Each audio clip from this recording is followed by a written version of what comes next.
On the phone, Michelle Kupper. She is a member of the Community Education Council of District 15 and a parent of an elementary school child in Brooklyn, here in Brooklyn, I should say. I'm speaking to her. She is in Albany. Michelle, what are you doing up in Albany today? Hi. Yeah, I'm in Albany right now. I'm actually on the parade route with a bunch of public school advocates, and we are here to oppose Governor Cuomo's latest proposal that he has rolled into the budget vote. Tell us what that proposal is. Well, there are numerous facets to the proposal. One of them, of course, is that he's looking to raise the charter cap by 100 schools. He's looking to increase the amount of he's looking to increase the percentage that a student's test score plays into teacher evaluations. A teacher evaluation will be 50% of, based on student test scores if the proposal goes through. He's also looking to privatize public schools by offering tax credits and kind of a voucher system so that students can pull out of public schools and go to private schools. So we're here to oppose all of these issues. All right. Well, and obviously, let me also say, of course, in the funding is the primary issue. He has owed billions of dollars to New York City and New York State schools for years, and he's holding this money hostage. We won't get this money unless this proposal passes. All right. So explain that dynamic. What does that mean? He's owed billions of dollars to public schools. Well, in the early 90s, there was a lawsuit, the Campaign for Fiscal Equity, that was looking to bring some equitable funding conditions to students. There's thousands of dollars of difference per student. When you look at students in the richest schools and the poorest schools across the state, you're looking at like an $8,000 per student difference of how much money gets spent. And the Campaign for Fiscal Equity is looking to remedy that. So back in the early 90s, it came out that yes, in fact, it was unconstitutional. Children were not receiving a sound basic education. And so they were starting to release some money to the schools. And then when the recession hit, that money it came to a halt. And now there's a surplus in the budget, and we're looking for that money now to get released to our public schools. And Cuomo has basically, through the budget process, put some major strings on that, which is, let's start with them, raising the cap on the number of charter schools. I mean, it's pretty straightforward. That just basically means we're gonna publicly fund, essentially private schools that don't have the same level of accountability, don't have to serve the same range of children in terms of ones that have perhaps learning disabilities or learning challenges. Or behavioral challenges, and we don't have to basically pay teachers, or there's a whole raft of issues with charters that we've talked about on this school, but lifting the cap just means more of those problems. That's right. And charter schools are not kind of handling the same population that public schools at large do.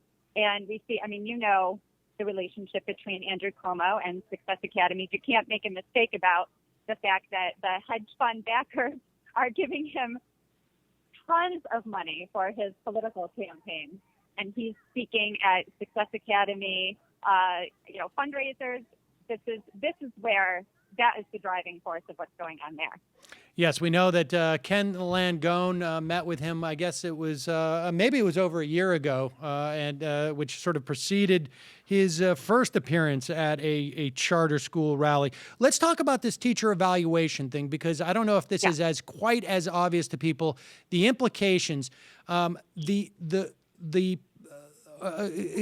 us through what it means that you're going to tie teacher evaluations to these test scores. Because I think some people think, well, that seems a fairly obvious thing to do. Sure. Yeah, and this certainly isn't about not wanting quality assessments for our children. And it's certainly not about not wanting quality evaluations for our teachers. We have to have something in place, right, to be able to call out bad teachers, especially in low-income, impoverished neighborhoods. However, these tests are not where it's at. First of all, these exams are very flawed, and it's an invalid practice to use what's called value-added measures to grade teachers, because it's impossible to isolate a teacher's effectiveness from all of the other factors that affect student test scores. So when you have a teacher whose evaluation is based 50% on a student test score, those teachers are going to feel really under pressure across schools to increase the test prep going on. And this, of course, increases anxiety at schools about the test. The curriculum is narrowed across the board. More and more programs that are considered extras now, even things like science, right? To think of that as an extra seems ridiculous to me. Arts and music and all sorts of clubs. A lot of that will get cut because there's more and more pressure on these tests, and teachers are under the gun then to get the test scores up. Think about what children get focused on. You're a very low-scoring student. Is it even worth spending time on you? If you can't get those scores up, maybe you're a very high-achieving student. Is it worth spending any time on you because your score is not going to move if you're already a 4? So these are just a couple of the major concerns that that kind of a proposal will have on our classroom. Dire consequences. What's really stunning too is that the people who push this this sort of data-driven, I guess, method of evaluating teachers, these are people who it would seem would be the first to recognize that, like, of course, all you're basically saying to a teacher is exactly that. Ignore the really low performers, ignore the really high performers, just get the median average up and do nothing but teach to the test. It doesn't matter if these kids can open up a paper bag or spend a quarter at a store. It doesn't matter anything but teach to that test. And any teacher under this type of regime would be foolish not to spend at least 50% of their time, and perhaps even more, because look, this could be the only thing that needle that they could move at that point, if they could move it. So you'd be, and you might be the best teacher in the world, the most effective, amazing teacher in the world, and you get put into a school with lots of pre-existing conditions like poverty and hunger and all of those things, and you might be doing all sorts of meaningful things with those children, changing their lives, right, in incredible ways. And yet there might not be the kind of growth in test scores specifically. I'm seeing that a lot of good teachers are not going to want to go into the toughest school situations. And so therefore those communities lose out the most. Indeed, right? You don't put yourself at a disadvantage if you know that there are other factors that are going to implicate those test scores. Why would you put yourself in those most challenging of circumstances? And really, what we're talking about is just turning our school system into an extended Kaplan test prep type of place. Yes, that's right. And there's a reason why we don't just send our kids to Kaplan test prep. That presumably you want them. Schools are supposed, you want your child to have a really meaningful, engaged, incredible school experience, not just going to learn how to take a test. All right. So tell us about the tax credits and vouchers. Just how much money are we talking about? And I think this also is something that people are fairly familiar with this dynamic. You take money out of public schools and basically send people to private schools with them. Vouchers are supplemented by other people's income. So you're basically, again, screwing over lower income kids, and you're also destroying the public school foundations. How much money are we talking about in this budget? I actually don't know the answer to that question. I don't know exactly how much money we're talking about, but I think you're exactly right. Is that we're basically he's looking to gut public schools and just the whole common good. This idea, where public schools came from, is that public schools are meant to serve everyone, and it's going to increase inequity across the board and further segregate our school system. So, give us a sense of what the timings the timing is of all this. Where are we in the process, and what can people do about it? Okay, well, I don't know if you saw in the New York Times yesterday or the day before that the Assembly did come out very strongly opposed. The State Assembly came out and rejected the proposal. So I think we need to keep the pressure on. The Assembly is quite progressive and is really, I know there's quite a number of them. I just saw a letter from Catherine Nolan, who's the chair of the Education Committee, and it said, she was opposing the plan, and it was signed by 72 assembly members. So we need to keep on working with them. The vote needs to stop there, before it heads to the Senate. And hopefully we can get this thing. I think there's going to be negotiations happening. So a lot of us are here in Albany right now to meet with our legislators and talk about how to best negotiate this proposal. And my understanding is tomorrow in New York, there is going to be citywide protests. Are those going to happen Yes. across the state as well? Yeah, well, tomorrow they're happening across the city. As far as I know, they're happening across the state on the 26th.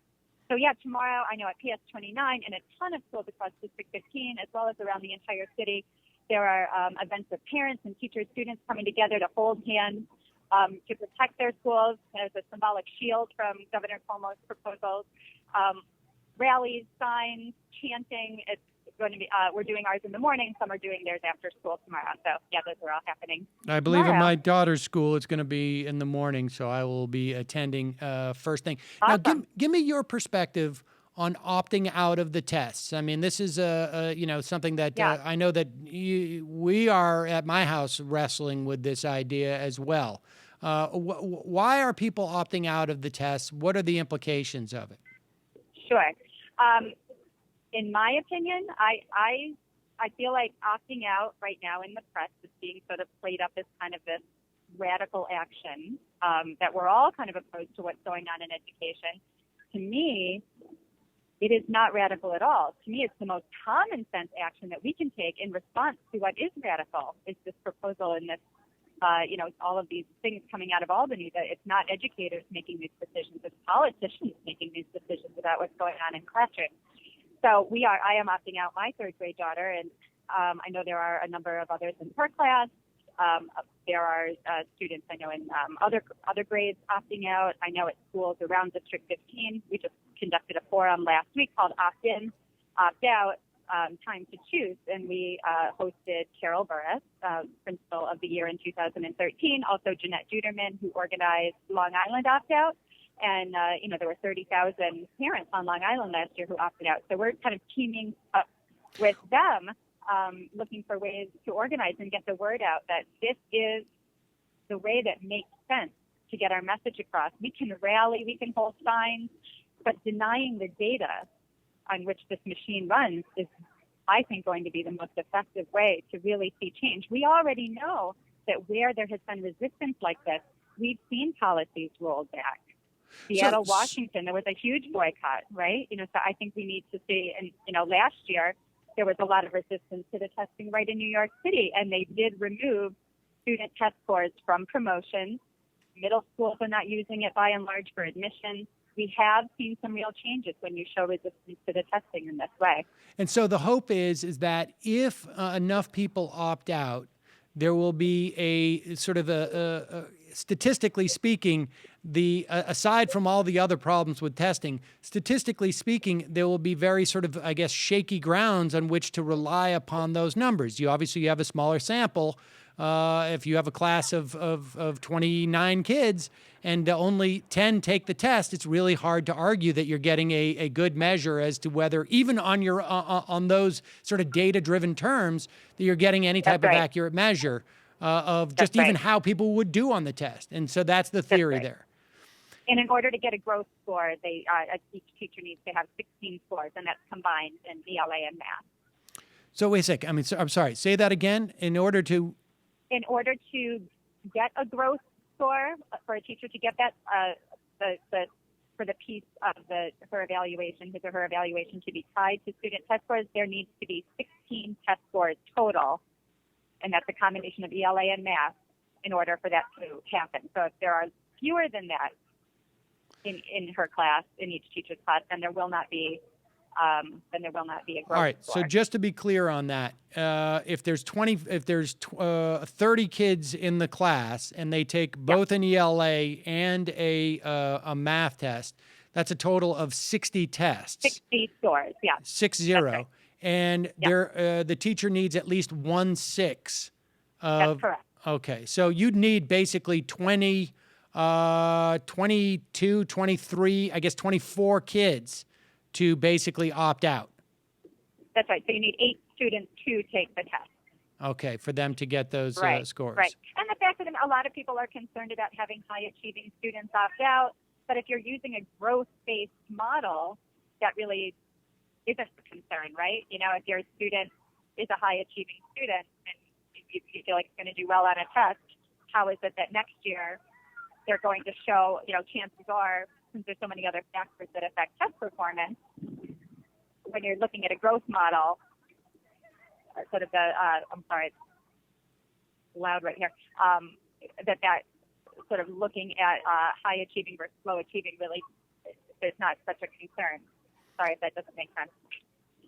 Well, I want to wish you, Michelle, I appreciate your taking the time to talk to us about this, and good luck to all of you up there marching. Thank you on behalf of myself as a public school parent. Thanks for being up there and marching. And you know, I think for people across the country, frankly, if it can happen in New York State, which is a pretty you know, blue state as they go, this is something that certainly could happen in your state across the country. So, Michelle, I appreciate you. I appreciate your updating us. And is there a website where people can go to get more information on this? Well, certainly they can look at Alliance for Quality Education. That's who I'm up with now. There's a group in New York called Parent Voices New York. They're based in New York City. There's also Change the Stakes. These are all wonderful, wonderful resources for people to go to. Okay. We will put at least one of those up on at majority.fm. All right. Thanks again, Michelle Kupper. I appreciate your time. Okay. Thank you so much.